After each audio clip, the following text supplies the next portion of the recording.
Good morning all. My name is Anish Kumar at Adina Coaching Center. Today we are discussing about hard data flow and exam registration. എന്താണ് hard data flow, അതിന്റെ steps of പ്രോസസ്സിനെ കുറിച്ചാണ് ഞാൻ പറയാൻ ആഗ്രഹിക്കുന്നത്.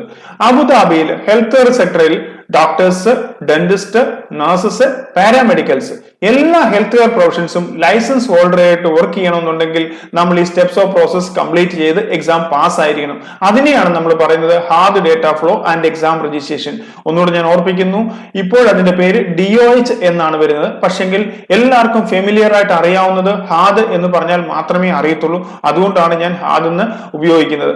So ഇതിന്റെ steps of process നമുക്ക് just ഒന്ന് നോക്കാം. നിങ്ങൾക്ക് അതിന്റെ ഡീറ്റെയിൽ ആയിട്ട് അതിലേക്ക് കടക്കാം. Okay, first of all data flow, second one credential, third one exam approval, fourth one exam schedule. അങ്ങനെ 4 ഫേസ് ആണ് നമുക്ക് ഇതിനകത്ത് ഉള്ളത്. ഓക്കെ, എല്ലാ ഹെൽത്ത് കെയർ പ്രൊഫഷൻസിലും ഈ ഒരു സ്റ്റെപ്സ് എല്ലാം കംപ്ലീറ്റ് ചെയ്തതിനു ശേഷം മാത്രമേ നമുക്ക് എക്സാം എഴുതാനായിട്ട് കഴിയുള്ളൂ. ഫസ്റ്റ് സ്റ്റേജ് നമുക്ക് നോക്കാം. Data flow. ഡേറ്റ ഫ്ലോ എന്ന് പറഞ്ഞാൽ നമ്മുടെ സർട്ടിഫിക്കറ്റുകളെല്ലാം ജെന്യൂൻ ആണെന്ന് വെരിഫൈ ചെയ്ത് റിപ്പോർട്ട് എടുക്കുന്നതിനെയാണ് നമ്മൾ ഡേറ്റ ഫ്ലോ എന്ന് പറയുന്നത്. ഇതൊരു പ്രൈവറ്റ് കമ്പനിയാണ് വെരിഫൈ ചെയ്യുന്നത്. ഡേറ്റ ഫ്ലോ എന്ന് പറയുന്ന ഒരു കമ്പനിയാണ് നമുക്ക് ഇതിനു വേണ്ടി വെരിഫൈ ചെയ്ത് അവരാണ് അതിന്റെ ഓതറൈസ്ഡ് പേഴ്സൺ, അവരാണ് നമുക്ക് അതിന്റെ റിപ്പോർട്ട് തരുന്നത്. ഓക്കെ, നമ്മളുടെ ഫോർ എക്സാമ്പിൾ നമ്മൾ വർക്ക് ചെയ്യുന്ന ഇന്ത്യയിലാണെങ്കിൽ ഇന്ത്യയിലെ എഡ്യൂക്കേഷൻ അവർ വെരിഫൈ ചെയ്യും, എക്സ്പീരിയൻസ് വെരിഫൈ ചെയ്യും, ദെൻ രജിസ്ട്രേഷൻ വെരിഫൈ ചെയ്യും. ഈ 3 കമ്പൾസറി ആയിട്ട് അവർക്ക് വെരിഫൈ ചെയ്ത് റിപ്പോർട്ട് കൊടുത്തിരിക്കണം. ഓക്കെ, ദെൻ നമ്മൾ ഈ ഡേറ്റ ഫ്ലോ കഴിഞ്ഞു. നമുക്ക് ഇതിന്റെ ഒരു ടൈം പീരീഡ് വന്ന് 30 to 45 ഡേയ്സ് ആണ് എടുക്കുന്നത് നോർമലി. ഇത് കഴിഞ്ഞ് നമ്മൾ ഈ റിപ്പോർട്ടുമായിട്ട് ക്രെഡൻഷ്യൽ എന്ന് പറയും. ഈ റിപ്പോർട്ടുമായി നമ്മൾ അബുദാബി കൗൺസിലിൽ സബ്മിറ്റ് ചെയ്യുന്ന ഒരു പ്രോസസ്സിനെയാണ് ക്രെഡൻഷ്യൽ എന്ന് പറയുന്നത്. ക്രെഡൻഷ്യൽ അത് സബ്മിറ്റ് ചെയ്ത് കഴിയുമ്പോൾ അവരതിനെ ക്രോസ് ചെക്ക് ചെയ്ത് നമുക്ക് അപ്രൂവൽ ചെയ്യും. എക്സാമിന് വേണ്ടിയുള്ള അപ്രൂവൽ തരും. അപ്രൂവൽ ചെയ്യുന്ന സ്റ്റേജ് ആണ് 3ാമത്തെ സ്റ്റേജ്. അടുത്ത 4ാമത്തെ സ്റ്റേജ് എന്ന് പറഞ്ഞാൽ എക്സാം എലിജിബിലിറ്റി. എക്സാം ഇവിടുന്ന് നമുക്ക് ക്രെഡൻഷ്യൽ കഴിഞ്ഞു, അപ്രൂവൽ ആയതിനു ശേഷമാണ് നമുക്ക് എക്സാം എഴുതാനുള്ള എലിജിബിലിറ്റി നമ്പർ അവർ തരുന്നു. അതിനെയാണ് എക്സാം അപ്രൂവൽ എന്ന്. അങ്ങനെ 4 സ്റ്റേജ് ആണ് നമുക്ക് മൊത്തം ഇതിലേക്ക് നമ്മൾ ചെയ്യേണ്ടതായിട്ടുള്ളത്. സോ ഇതിന് എന്തൊക്കെ വേണം, ജസ്റ്റ് നമുക്ക് എന്തൊക്കെ റിക്വയർമെന്റ്സ് വേണം ജസ്റ്റ് നമുക്ക് നോക്കാം. ഞാൻ ഒരു കാര്യം കൂടെ നിങ്ങളെ പറയാൻ ആഗ്രഹിക്കുന്നു. ഞാൻ ഈ പറയുന്നതിനകത്ത് നിങ്ങൾക്ക് എന്തെങ്കിലും ഡൗട്ട്സ് ഉണ്ടെങ്കിൽ നിങ്ങൾക്ക് ഞാൻ ഇതിനകത്ത് വാട്സപ്പ് നമ്പർ കൊടുക്കുന്നുണ്ട്. നിങ്ങൾക്ക് വാട്സപ്പിൽ സെൻഡ് ചെയ്യാം മെസ്സേജ്. നിങ്ങൾക്ക് എല്ലാത്തിനും ഞാൻ റിപ്ലൈ തരുന്നതായിരിക്കും. സോ അത് നിങ്ങളുടെ ഓർമ്മയിൽ വെക്കുക. എന്ത് ഡൗട്ട്സ് ഉണ്ടെങ്കിലും നിങ്ങൾക്ക് എന്നോട് ചോദിക്കാവുന്നതാണ്. ഇതുമായി ഹാർഡ് എക്സാമുമായി ബന്ധപ്പെട്ട കാര്യങ്ങൾ നിങ്ങൾക്ക് എന്നോട് മെസ്സേജ് അയച്ച് ചോദിക്കുക, വാട്സപ്പിൽ മെസ്സേജ് അയച്ച് ചോദിക്കാവുന്നതാണ്. ജസ്റ്റ് ഇനിയും ഇതിന്റെ റിക്വയർമെന്റ് എന്തെല്ലാം ഡോക്യുമെന്റുകൾ വേണം എന്നുള്ളത് ജസ്റ്റ് നിങ്ങൾക്ക് ഒരു ഐഡിയ തരാം. SSLC, +2, then degree or diploma certificate, then registration certificate, mark sheet, transcript, then good standing certificate, BLS, valid passport copy, passport size photo. ഇത്രയുമാണ് നോർമലി നമുക്ക് ഇതിനു വേണ്ടി വരുന്നത്. ഓക്കെ, ദെൻ അടുത്തൊരു പോയിന്റ് എന്ന് പറഞ്ഞാൽ എല്ലാവർക്കും ഈ ഡോക്യുമെന്റിൽ എല്ലാവരുടെയും തന്നെ കാണും. പക്ഷെങ്കിൽ BLS-ഉം ഗുഡ് സ്റ്റാൻഡിങ്ങുമാണ് നമുക്ക് പുറത്തുനിന്ന് വേണ്ടി വരുന്ന, നോർമലി വരുന്ന എല്ലാവർക്കും വേണ്ടി വരുന്ന സർട്ടിഫിക്കറ്റ്. ഈ 2 നമ്മൾ പൊതുവെ കണ്ടുവരുന്നത്. ജസ്റ്റ് നിങ്ങളൊന്ന് വായിക്കാൻ നിങ്ങൾക്ക് ഒരു ഐഡിയ കിട്ടും. ഓക്കെ, അടുത്തത് നമുക്ക് ആരൊക്കെയാണ് ഇതിന് എലിജിബിൾ ആവുന്നത്. എല്ലാവർക്കും എക്സാം എഴുതാനുള്ള പെർമിഷൻ കിട്ടുമോ? ഇല്ല. അപ്പൊ നമുക്ക് ഇത് ആരൊക്കെയാണ് എലിജിബിൾ എന്ന് നമുക്ക് ജസ്റ്റ് നോക്കാം. ഫോർ എക്സാമ്പിൾ ഡോക്ടേഴ്സ് എടുക്കാം. ഡോക്ടേഴ്സ് ആണെങ്കിൽ അവരുടെ UG കഴിഞ്ഞതിന് ശേഷം അവർക്ക് 3 ഇയർ എക്സ്പീരിയൻസ് ഉണ്ടായിരിക്കണം എങ്കിൽ മാത്രമേ എക്സാം എഴുതാനുള്ള എലിജിബിലിറ്റി ലഭിക്കുകയുള്ളൂ. അടുത്ത കാറ്റഗറി വരുന്നത് PG ഡോക്ടേഴ്സ്. PG ഡോക്ടേഴ്സ് എന്ന് പറയുമ്പോൾ അവർക്കും after the PG 3 year experience ഉണ്ടായിരിക്കണം. ആഫ്റ്റർ ദ PG എന്ന് പറയുമ്പോൾ പ്രത്യേകം ശ്രദ്ധിക്കേണ്ട ഒരു കാര്യമുണ്ട്. ഏതാണോ സ്പെഷ്യലൈസ് ചെയ്തത് ആ സ്പെഷ്യലൈസ് ചെയ്ത ഏരിയയിൽ തന്നെ എക്സ്പീരിയൻസ് ഉണ്ടായിരിക്കണം. എങ്കിൽ മാത്രമേ നമുക്ക് എലിജിബിലിറ്റി ലഭിക്കത്തുള്ളൂ. ഇനി അടുത്ത പോയിന്റ് എന്ന് പറഞ്ഞാൽ BDS, ഡെന്റിസ്റ്റ് ആണെങ്കിലും after the UG 3 year experience compulsory ഉണ്ടായിരിക്കണം. എങ്കിൽ മാത്രമേ നമുക്കവിടെ പ്രാക്ടീസ് ചെയ്യാനുള്ള എലിജിബിലിറ്റി ലഭിക്കത്തുള്ളൂ. ഓക്കെ, അടുത്തതാണ് നഴ്സസിന്റെ കാറ്റഗറിയിൽ നമുക്ക് അവർക്ക് എക്സെപ്ഷൻ ഉണ്ട്. 2023 ഫെബ്രുവരി എക്സെപ്ഷൻ വന്നിട്ടുണ്ട്. അതായത് ഫ്രഷർ കാൻഡിഡേറ്റിന് പോലും RN കാറ്റഗറിയിൽ എക്സാം എഴുതാനുള്ള പെർമിഷൻ കൊടുക്കുന്നുണ്ട്. അവർക്ക് എക്സ്പീരിയൻസ് വേണ്ട. ഇനി അടുത്തത് പാരാമെഡിക്കൽ കാറ്റഗറി എന്ന് പറയുമ്പോൾ നമ്മുടെ ഏതൊക്കെയാണ്?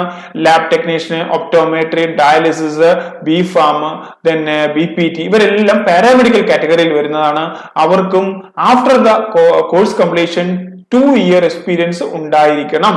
ഓക്കെ, 2 year എക്സ്പീരിയൻസ് ഉണ്ടെങ്കിൽ മാത്രമേ നമുക്ക് എക്സാമിനുള്ള എലിജിബിലിറ്റി ലഭിക്കത്തുള്ളൂ. അത് നിങ്ങൾ ജസ്റ്റ് നോക്കുക. ദെൻ അതേപോലെ തന്നെ അതാണ് ഇത്രയും കാര്യങ്ങളാണ് വരുന്നത്. അടുത്തത് നമുക്ക് വരുന്നത് ഇതിന്റെ റിക്വയർമെന്റ്സ് ആണ്.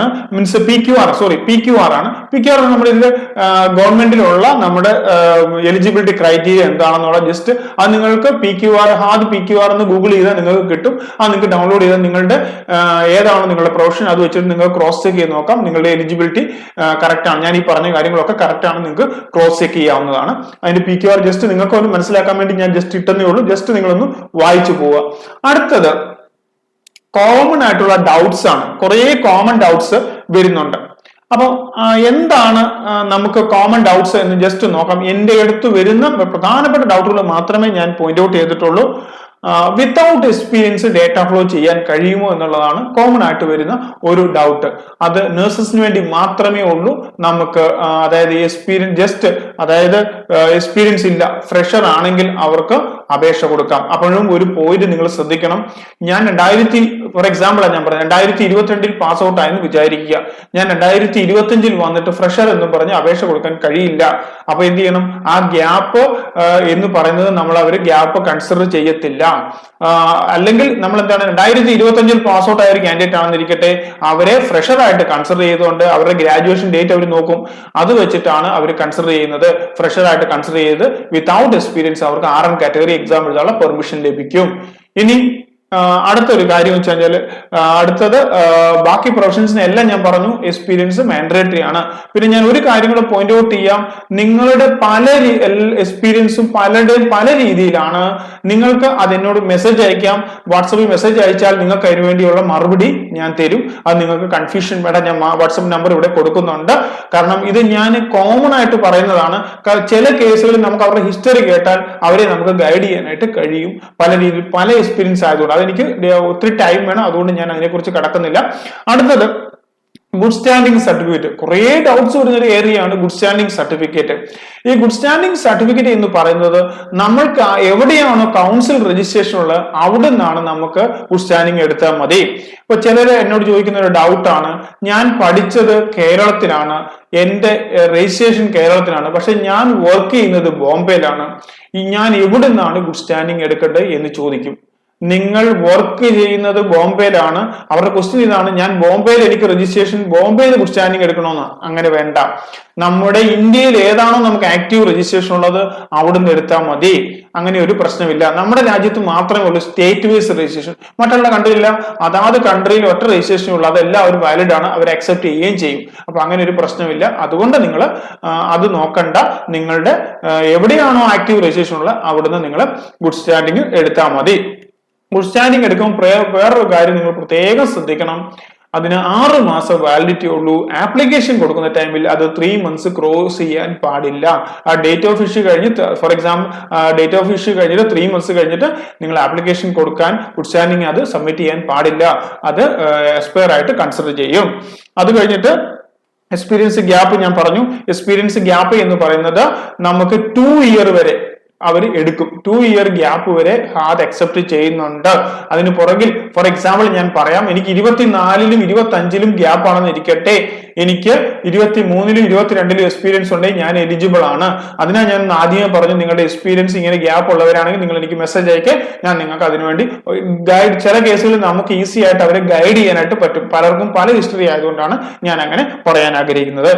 ഇനി ഗ്യാപ്പ് ഉള്ള ഒരാൾക്ക്, ഞാനൊരു 5 വർഷമായിട്ട് വർക്ക് ചെയ്യുന്നില്ല, അവർക്കൊരു ഓപ്ഷൻ ഉണ്ട്. CNE ഞാൻ അവിടെ കൊടുത്തിട്ടുണ്ട്. CNE പ്രോഗ്രാം ചെയ്താൽ മതി. അതായത് നമ്മുടെ ACLS BLS ഇതെല്ലാം CNE ആയിട്ട് കൺസിഡർ ചെയ്യും. CNEക്ക് ഏകദേശം ഇത്ര അവർ, ഞാൻ ആ PQR വായിച്ചാൽ നിങ്ങൾക്ക് മനസ്സിലാവും. CNE അവേഴ്സ് ഇത്ര അവർ ഉണ്ടെങ്കിൽ അവർക്ക് ഗ്യാപ്പ് അവരവിടെ ഇതിനെ അവർ കൺസിഡർ CNE അവേഴ്സിനെ കൺസിഡർ ചെയ്തിട്ട് എക്സാമിന് അപ്രൂവൽ കൊടുക്കും. അപ്പൊ അത് നോക്കുക. ഓക്കെ, അടുത്തത് ഇതിന് എന്തെല്ലാം കോസ്റ്റ് വരും എന്നുള്ളതാണ്. ജസ്റ്റ് ഞാൻ എൻ്റെ ഞാൻ ഡോളർ റേറ്റ് ആയതുകൊണ്ട് അങ്ങോട്ടും ഇങ്ങോട്ടും ഒക്കെ വേരിയേഷൻസ് വരും. നമുക്ക് ഡേറ്റ ഫ്ലോയ്ക്ക് വരുന്നത് 990 AD ആണ് വരുന്നത്. ഏകദേശം ഇന്ത്യൻ റുപ്പി 28,500 ഇൻക്ലൂഡിങ് GST അടക്കം ഞാൻ ഈ പറയുന്നത്. ദെൻ അടുത്ത സ്റ്റേജ് എന്ന് പറയുമ്പോൾ ക്രെഡൻഷ്യൽ ആണ്. ക്രെഡൻഷ്യലിന് നമുക്ക് 150 AD ആണ് വരുന്നത്. ഏകദേശം 4,500 രൂപയോളം നമുക്ക് ഏകദേശം ഇന്ത്യൻ മണി വരുന്നുണ്ട്. അത് കഴിഞ്ഞ് എക്സാം എലിജിബിലിറ്റി, എക്സാം ഫീ ഏകദേശം 13,000 നമുക്ക് കോസ്റ്റ് വരുന്നുണ്ട്. ഇത്രയും കാര്യങ്ങളാണ് നമുക്ക് വരുന്നത്. 490 AED ആണ് വരുന്നത്. ഓക്കെ, ഇത് നിങ്ങളുടെ കോസ്റ്റ് ജസ്റ്റ് നിങ്ങൾക്ക് ഒരു ഐഡിയ കിട്ടാൻ വേണ്ടി മാത്രമാണ്. ഇതിൽ അങ്ങോട്ടും ഇങ്ങോട്ടും ചെറിയ ചെറിയ വേരിയേഷൻസ് വരും, ഡോളർ അനുസരിച്ച് വേരിയേഷൻസ് വരുന്നതാണ്. സോ അടുത്ത നമുക്ക് വരുന്നത് നിങ്ങൾക്ക് ഇമ്പോർട്ടന്റ് ലിങ്ക്സ് ആണ്. ഇതിലെ വേണ്ട ലിങ്ക്സും കാര്യങ്ങളും ഒക്കെ ലിങ്ക് ഞാൻ ഇതിനകത്ത് ഇടുന്നുണ്ട്. ജസ്റ്റ് നിങ്ങൾ റീഡ് ചെയ്യുക. ഡേറ്റ ഫ്ലോ ഗ്രൂപ്പിന്റെ ഇത്, പിന്നെ അത് ടാമിലാണ് ചെയ്യേണ്ടത് നമ്മുടെ ക്രെഡൻഷ്യൽ, അത് ഞാൻ ഇടുന്നുണ്ട്. എക്സാം രജിസ്റ്റർ ചെയ്യുന്ന ലിങ്കും കാര്യങ്ങളും ഞാൻ ജസ്റ്റ് ഇടുന്നുണ്ട് നിങ്ങൾക്ക് ഒരു ഐഡിയ കിട്ടാൻ വേണ്ടി. ഓക്കെ ഓക്കെ, അതൊന്നുകൂടെ ഞാൻ ജസ്റ്റ് സ്റ്റെപ്സ് ഓഫ് പ്രോസസ് ഒന്നുകൂടെ നോക്കാം. നിങ്ങൾക്ക് ഒരു ഐഡിയ കിട്ടാൻ വേണ്ടിയാണ്. ഡേറ്റ ഫ്ലോ ഫസ്റ്റ് സ്റ്റേജ്, അത് കഴിഞ്ഞ് അത് നമ്മൾ സബ്മിറ്റ് ചെയ്യുമ്പോൾ എക്സാം രജിസ്ട്രേഷൻ, അത് കഴിഞ്ഞ് അത് വെച്ചിട്ട് നമ്മൾ അപേക്ഷ കൊടുക്കും. ആപ്ലിക്കേഷൻ എക്സാം എഴുതാനുള്ള എലിജിബിലിറ്റിക്ക് വേണ്ടി അപേക്ഷ കൊടുക്കും. 3 സ്റ്റെപ്സ് ആണ് പ്രധാനമായിട്ടും കടന്നു പോകേണ്ടത്. ഓക്കെ, അത് ജസ്റ്റ് നിങ്ങൾക്ക് ഒരു ഐഡിയ കിട്ടാൻ വേണ്ടി മാത്രം ഞാൻ ഇട്ടേക്കുന്നേ ഉള്ളൂ. അതന്നെ എന്റെ വാട്സപ്പ് നമ്പർ ഞാൻ ഇതിനകത്ത് കൊടുക്കുന്നുണ്ട്.